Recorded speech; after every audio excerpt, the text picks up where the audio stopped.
Olá, bem-vindos a esse nosso espaço de conversa. Se você é novo por aqui, meu nome é Mônica Ecoff e esse é um espaço que a gente conversa sobre liderança e gestão de equipes. E hoje a nossa conversa, ela tem um foco mesmo em desenvolvimento. Quais são as etapas da maturidade para o surgimento de uma equipe de alto desempenho? Eu convido a você, se você ainda não for inscrito no nosso canal, que se inscreva. Aqui eu trago sempre assuntos com essa temática, esse foco. A liderança ela precisa da ação para gerar resultados, mas é fundamental a reflexão. Só a consciência dos muitos elementos, dos muitos desafios que estão no caminho da liderança para gerar entregas, resultados significativos, é que é possível realmente estabelecer ações que façam sentido. Como não há uma fórmula mágica para ser líder, é importante desenvolver essa natureza reflexiva. E a nossa reflexão hoje é sobre essas etapas, né? Existe um caminho, existe etapas, né? Como é o processo de surgimento de uma equipe de alto desempenho?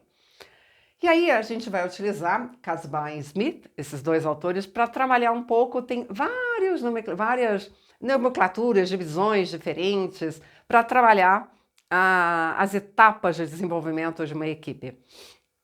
Vamos escolher esses dois autores, é uma abordagem, mas vocês vão ver, apesar de poder mudar alguns nomes e tal, a essência é mais ou menos a mesma. Então a primeira etapa é essa pseudo-equipe. Vocês vão ver que é mais assim um juntamento de pessoas. Isso pode se desenvolver para um grupo de trabalho. Muitos de vocês já devem ter participado. Aí vem uma equipe potencial. Ela não é ainda uma equipe, mas ela começa aqui, é meio que um divisor de águas, assim, sabe? Ela pode se transformar numa equipe de verdade, uma equipe real, que a gente chama. E a gente vai ver um pouco as características. Essa é a conversa. E aí ela pode chegar nessa etapa final, que seria uma equipe de alto desempenho. Então vamos começar. O que seria a pseudo-equipe? É um tipo de grupo, então é um grupo, ele tem ainda a ideia é que tem objetivos comuns, mas isso ainda não é claro. Que pode definir um trabalho a fazer, mas não se preocupa com o desempenho coletivo, nem tenta consegui-lo. Na verdade, isso está fora ainda do radar desse juntamento de pessoas. As interações dos membros inibem o desempenho individual. O que é isso? Na pseudo-equipe, há um início de trabalhos, às vezes com a chegada de uma chefia nova, você pode estar assumindo uma pseudo-equipe agora. E, na verdade, as pessoas não estão preocupadas em ter um ganho comum, coletivo, apreciável. Nem ganho coletivo, isso está fora de cogitação. As pessoas estão preocupadas ali em manter o status quo. Elas querem se defender. Elas estão num território que elas não conhecem, elas estão tentando entender melhor quais vão ser as relações ali presentes. E aí, nesse caso, normalmente isso é início de atividades mesmo. Tende a ser tenso, as interações são superficiais e são polidas, tá? Conduzidas com cautela. As pessoas vão tentar mostrar para você, se você é um novo gestor ou gestora chegando ali, a melhor face, né? Elas vão ser educadas, elas serão polidas, mas antes de mais nada elas vão se manter em resguardo. Na verdade, elas querem estabelecer uma distância em relação a um ser desconhecido, você. Tende a ser difícil uma escuta de qualidade, as pessoas não estão mesmo preocupadas em escutar, elas estão preocupadas em se defender, né? Ocorrendo daí, é claro, muitas distorções. Então, até se você está chegando, você tem que entender que você vai ter que falar as mesmas coisas muitas e muitas vezes. E isso é natural. É natural porque as pessoas que estão ali com você, elas estão na defensiva. Elas ainda não confiam, não sabem quem é você.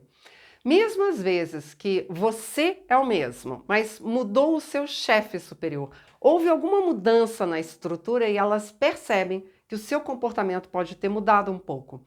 Ou você ter ficado evasivo, né? Não traz as informações, porque mesmo você não tem, né? E às vezes até você deve ser, às vezes não, sempre seja muito franco em relação a isso. As coisas estão mudando, eu não tenho as informações todas até onde eu tenho, e aí você diga até o que você pode dizer até aquele momento, seja bastante transparente. Muitas vezes há pouca comunicação e a baixa checagem do entendimento, que corrobora com isso aqui, né? Muita distorção, as pessoas não checam porque, na verdade, elas estão muito apavoradas, a gente pode dizer assim, elas estão só se resguardando. Qual deve ser o seu foco? Né? É iniciar um processo de conhecimento mútuo, sem acreditar ou ter por expectativa que isso será rápido. Conhecer o outro tem um ritmo próprio. As pessoas estão, né, na defensiva, buscando manter distância, e o tempo é necessário para que elas possam melhor te conhecer. Então, aguarde isso. Pactuar os objetivos e entregas. Esse deve ser seu foco. Pactuar o que você espera de entrega, pactuar prazos, pactuar, né, as responsabilidades e ser bastante incisivo nisso, né, que você quer esse pacto. E aí até você quer que as pessoas participem, falem o que elas estão vendo de obstáculos, o que elas acreditam que seria possível entregar, onde que é possível achar parcerias. Então aqui o seu foco tem que ser buscar as informações que estão lá disponíveis e buscar que as pessoas se comprometam. Bem, esse é o passo inicial, né? E se você se persistir, é possível que daí as coisas caminhem para um grupo de trabalho. É o próximo passo. Agora, eles têm objetivos que estão sendo tensionados. Uma tensão positiva, não é ruim. E eles deverão gerar esse resultado. Você não esquece dos objetivos. Você, de vez em quando, volta naqueles pactos e monitora esse andamento. Então, eles tendem a caminhar para cá. Os membros, nesse momento, né, nessa fase aqui, não vem nenhuma razão para se transformar em equipe. Não, ainda não. Há pouco conhecimento. O que eles querem é fazer as entregas que foram pactuadas.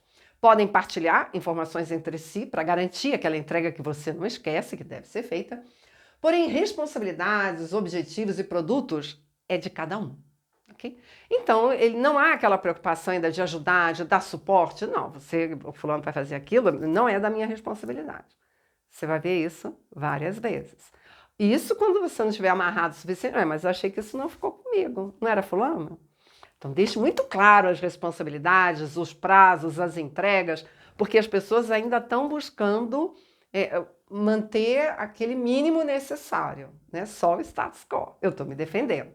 É sua responsabilidade dizer que a entrega do todo, pelo menos disso que foi pactuado, dos objetivos, daquilo que é de cada um, é necessária para salvaguardar aquele espaço, né? O emprego de todos, o bem-estar de todos, essa entrega, ainda que individual, tem que ocorrer. Essa é a sua fala aqui que o grupo tem que chegar. É a próxima etapa, você tem que trazer. Um grupo de trabalho pode ser eficiente e efetivo. Ele faz a entrega. Pode até perdurar muito tempo, ao longo do tempo. Perdurar, porque ele faz entregas de forma sistemática. Mas não costuma ter esse desempenho coletivo ou como equipe. Eu não me preocupo com o outro. Eu não quero transmitir o meu conhecimento para o outro. Eu faço o que é meu e faço bem feito, ok? Então, há que se ter, a cada etapa, uma tensão, não é uma pressão, não é oprimir a equipe, mas é tensionar, é puxar para a próxima etapa.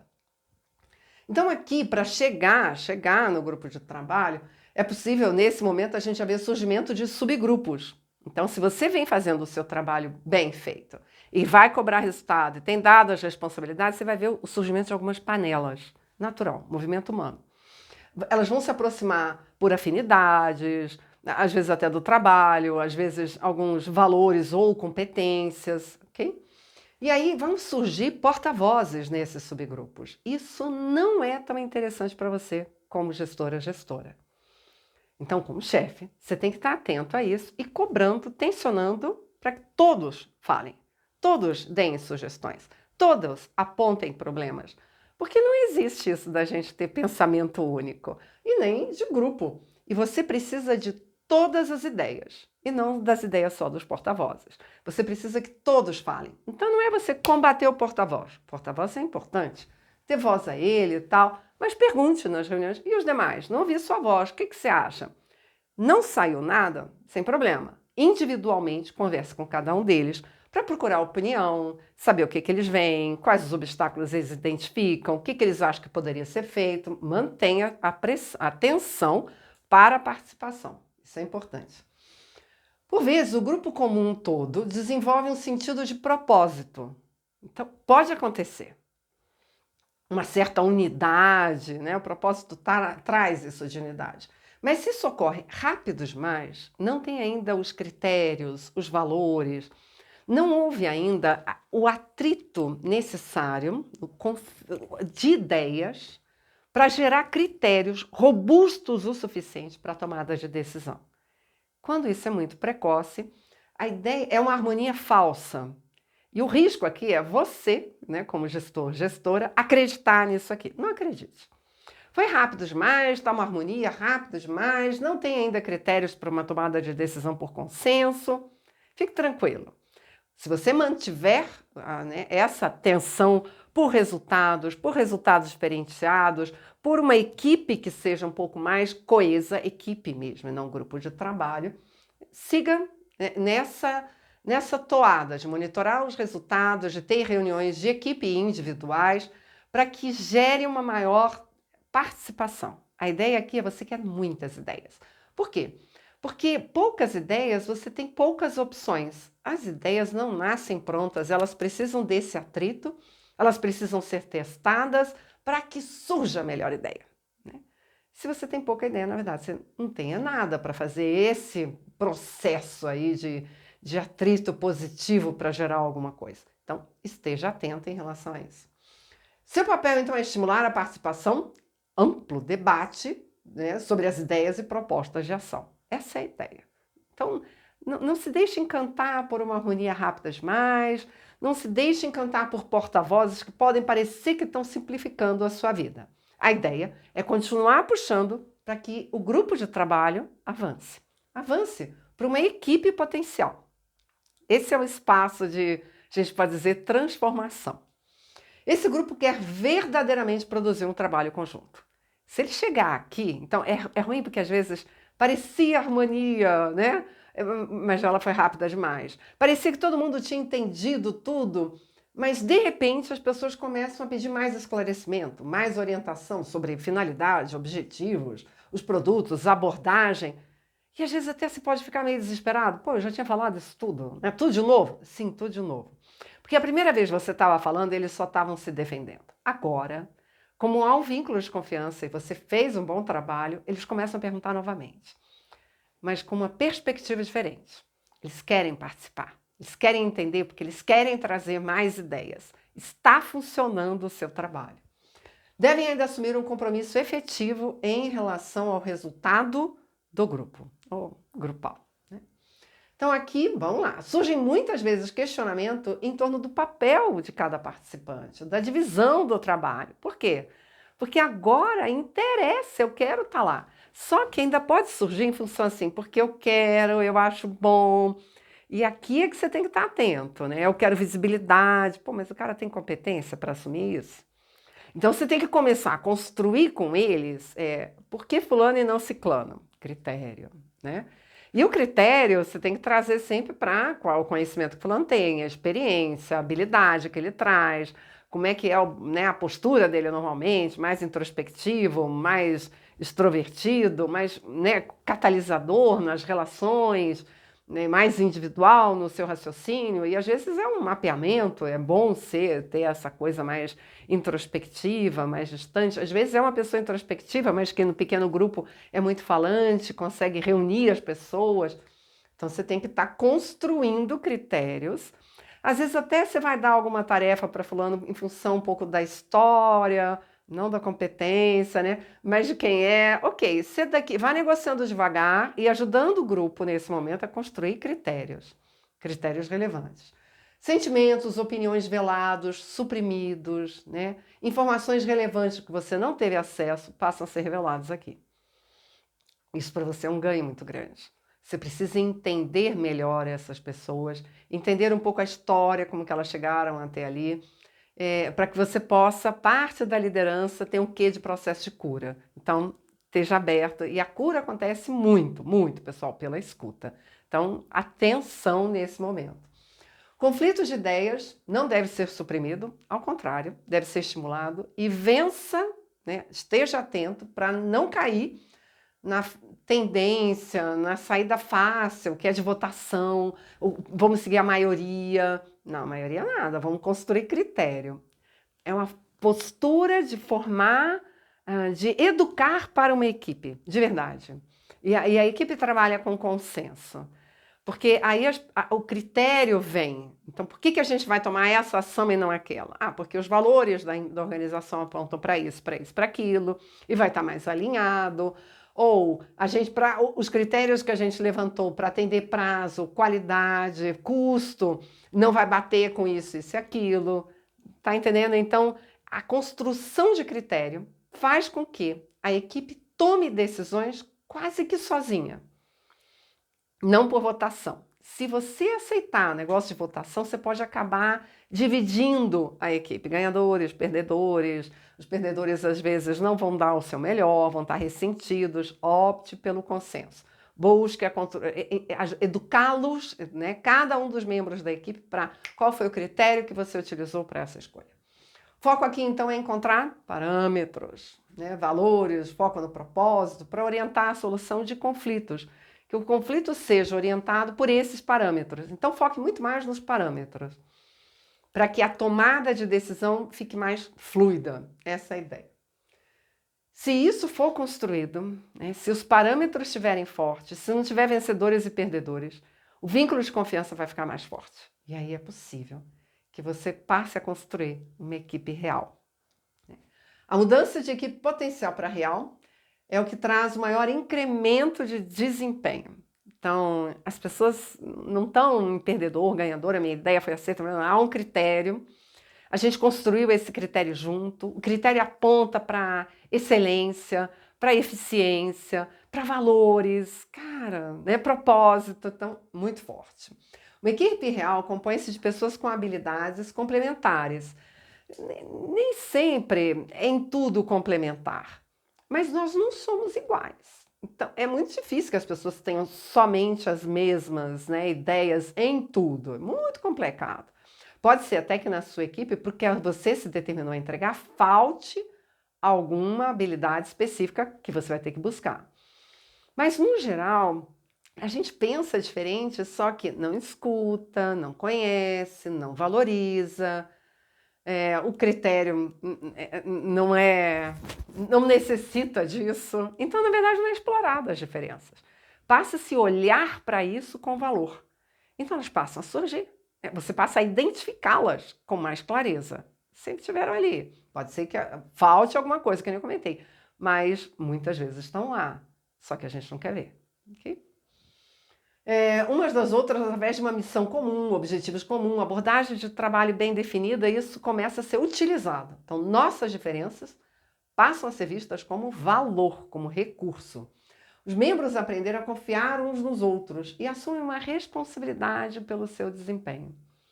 Eu aposto porque eu questionei e aí eu vi sentido, significado, eu confio de estar ali, faz diferença para mim entregar ou não. Então, já não estou mais no modo defensivo, eu estou no modo ativo de entrega. As diferenças são aceitas, gerenciadas com a preocupação autêntica em relação ao outro. Eu olho para o outro e vejo valor. Eu olho para o outro e se o outro não alcançar o resultado, eu quero ajudar. Eu não estou mais fechada. Eu e meu mundo. A respeito em relação às contribuições de todos, surge uma certa euforia. Essa parte é super legal. E ela vem pela confiança mútua. É um espaço que você aprendeu a aprender, testar, crescer.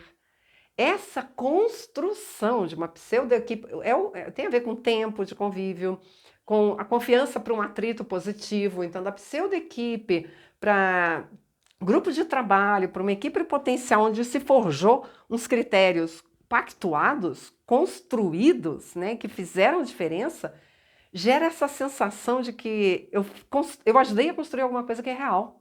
Eu confio nesse espaço. O ambiente tende a se mostrar mais coeso, satisfatório, há uma superação dos conflitos da fase anterior, principalmente quando realmente o conflito é bem canalizado para a construção de critérios, o debate de ideias e não de egos. Aqui há mesmo uma vitória a ser celebrada, essa é a euforia.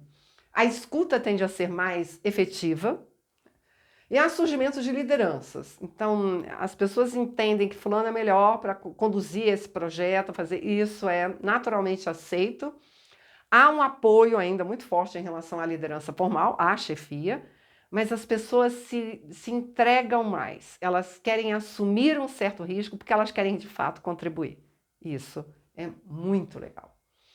Bem, a última fase, a equipe de alto desempenho. Vamos combinar que a equipe real, se você já chegou a construir uma equipe que faz aquele tipo de entrega, é fantástico, né? Essa euforia, essa alegria. Há pesquisas que apontam que as pessoas hoje iriam trabalhar até de graça. As pessoas veem no trabalho uma grande fonte de realização e prazer. Só que a maior parte delas não sente isso onde estão trabalhando. Por quê? Porque elas estão lá como, no máximo, grupo de trabalho.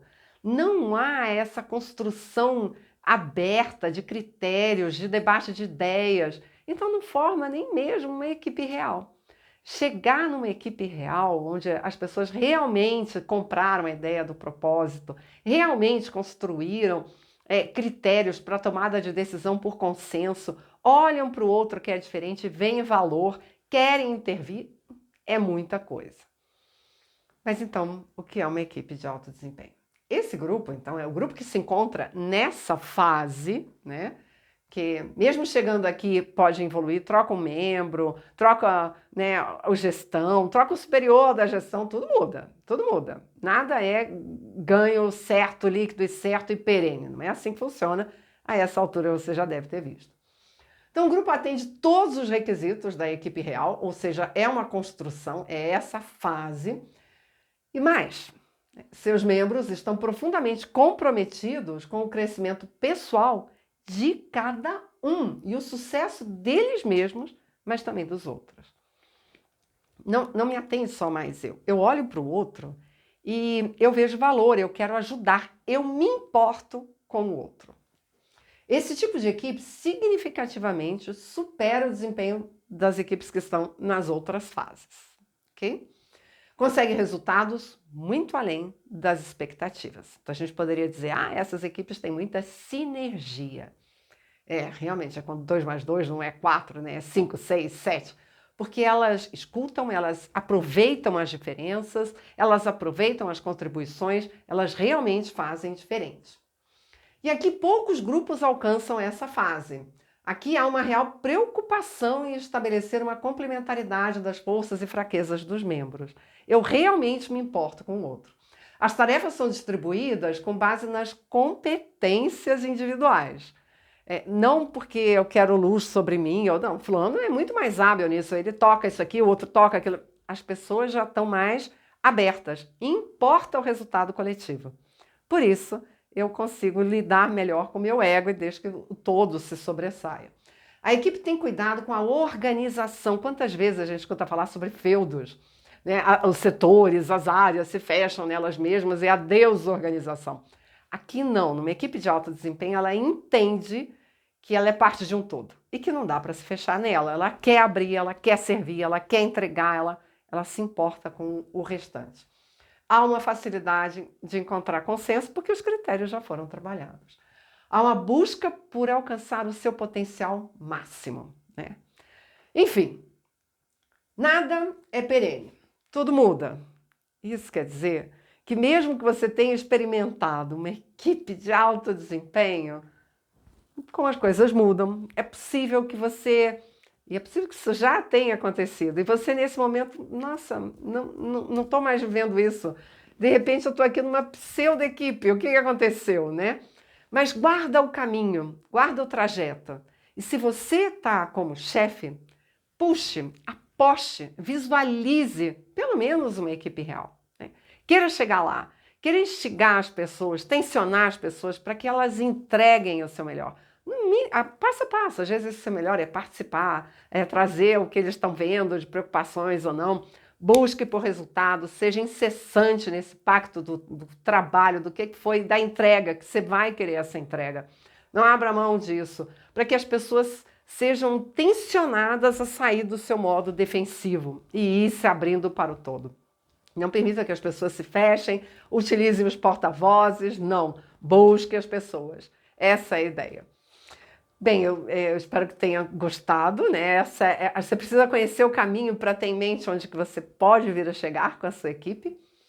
E aí, nesse trajeto, fale conosco. Eu trabalho exatamente com essa ideia de delegação, feedback positivo, feedback corretivo, gestão de mudança, gestão do tempo, que são propósito, que são temáticas extremamente relevantes na sua trajetória como gestor, como gestora. Essas oficinas são projetadas para trazer mesmo ferramentas úteis para você utilizar no seu cotidiano, gerando essa tensão criativa, que é o que Peter Senge falava, que levam as equipes a irem vencendo essas etapas e até chegarem a equipes de alto desempenho. Espero que tenha gostado da nossa conversa. Se não é inscrito, considere se inscrever e não deixe de deixar aí o seu joinha se você gostou da conversa de hoje. Até a próxima!